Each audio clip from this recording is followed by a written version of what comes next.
back, and Amy, we just recently we remembered the 15th anniversary of 9/11, and we also marked the 4th anniversary of the attack on the Benghazi compound in which 4 American lives were lost.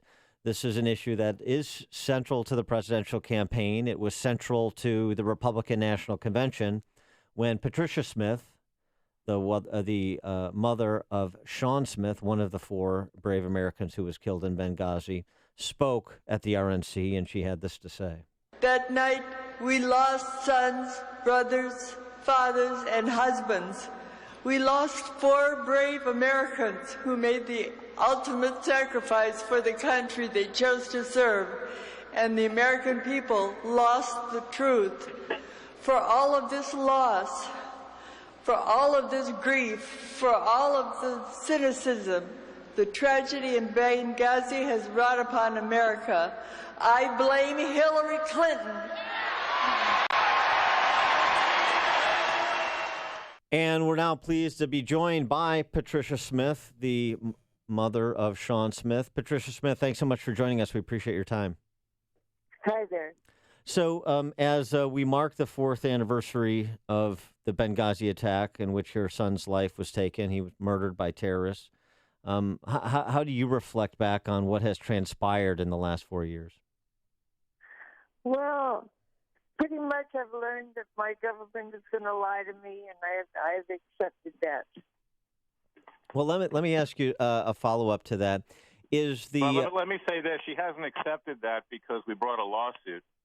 So she means that figuratively, that Hillary's going to keep lying, and that's very important. Okay, that's Larry Klayman, the attorney for Patricia Smith. Let me follow up on that point about the lying, Mrs. Smith. Is the issue with Hillary Clinton what she did or did not do the night of 9/11/2012, or what she told you that was untruthful and how she's behaved since? Or is it a combination of the two? Well, it's total Hillary. What she did was she put her arms around me, and she says it was the fault of the video. And I said, what video? And she told me what video it was. It was some kind of a video that was floating around. And that's how I found out about it. And she says that if it's anything different than that, I will call you. I will let you know. I said, please, I've got to know. And then when Patricia Smith, when you found out the truth, what really happened to your son, what went through your mind? Well, it's kind of curious because I don't know what happened to my son. They never did call and tell me what happened. I've read a few books about it. I've had a few people talk to me that were there, but the government never got back to me. And the purpose of the lawsuit that you filed, the wrongful death lawsuit, is to get the truth that you don't feel you have. Is that fair? That's very fair. I'm still waiting to hear, as she promised me. How do you see the issue of what happened that night in Benghazi 4 years later still a significant issue in the political discourse, a significant issue in this political campaign?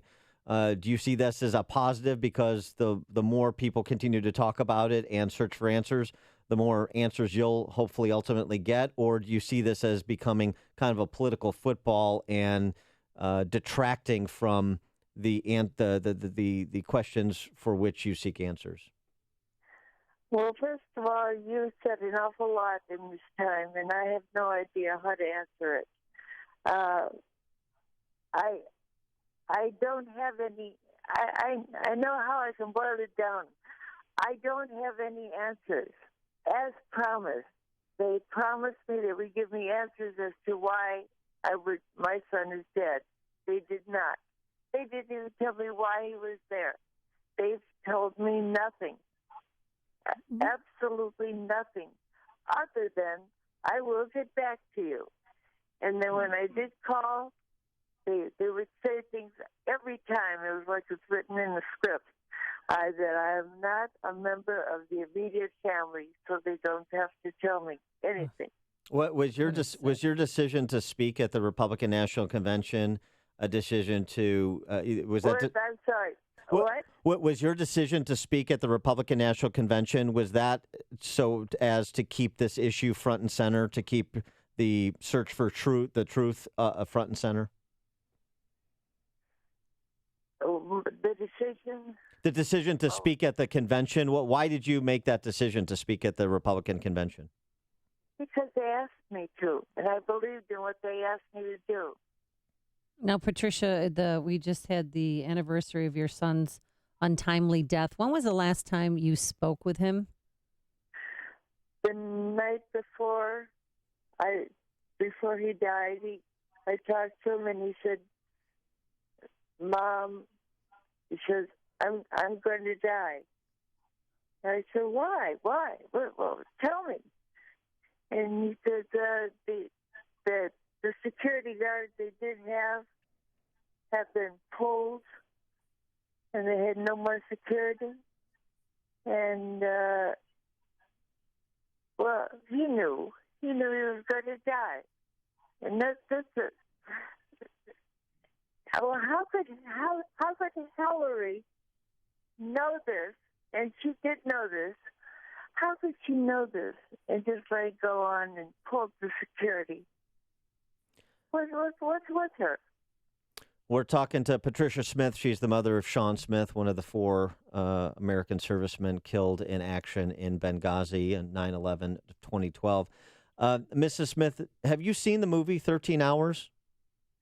Yes, I have. What was your take on it? It was brilliant. That was where I was getting most of my information about what happened in Benghazi. I didn't get this from the people that were organizing this thing. I got this from the guys that were security guards over there and the ones that made it. You know, it's interesting. We recently spoke with Taya Kyle, the widow of Chris Kyle, American sniper Chris Kyle, of course. And she said that while she's staying out of this presidential campaign, the thing that she cannot forgive Hillary for is Benghazi. And she said that Chris had a lot of friends that were hurt in Benghazi. And so she, even though she didn't lose a loved one in Benghazi the way that you did, she comes to the same conclusion about what happened that night and what has transpired since. I don't know if you've ever spoken with Taya Kyle, but I wanted to relay that to you as well. No, I haven't spoken to her, but I have spoken to most of the other people. And I'm sorry for not calling them back because they have contacted me. But my memory is terrible right now. That's Well, understandable. what do you remember most from your son, and what do you miss most from Sean? Well, that's a horrible thing to ask me. That I took care of that boy by myself, all by myself, and I brought him up, and he turned him over to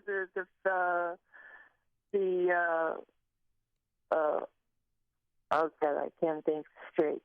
The Air Force. Mm-hmm. And then he went into the Air Force and did his thing there. All of that. I talk to him almost on a daily basis. How can you ask me how much I don't know. I love that kid. And he loved you, and you're a great mom. Why won't the state simply talk to me? It would be very simple. But that would be making me feel good, and they don't want to do that. I don't know why, but they don't want to. Are you following the presidential election? Pretty much. And what do you think about Hillary's recent comment that essentially half of Trump supporters are "quote-unquote" deplorables? I guess I'm deplorable. Okay. So are a lot of us. All right. I don't think much of her opinions. From what she says and from what I'm hearing, I don't give a darn what she says. She doesn't make any sense. All right. She is Patricia Smith. She is, of course, the mom of Sean Smith, one of the 4 American servicemen killed on 9/11, 2012. Patricia Smith, thank you so much for your time. We really appreciate you speaking with us. Okay. It'll be fine then. Thank you. Thank you. Have a great day. Okay, bye.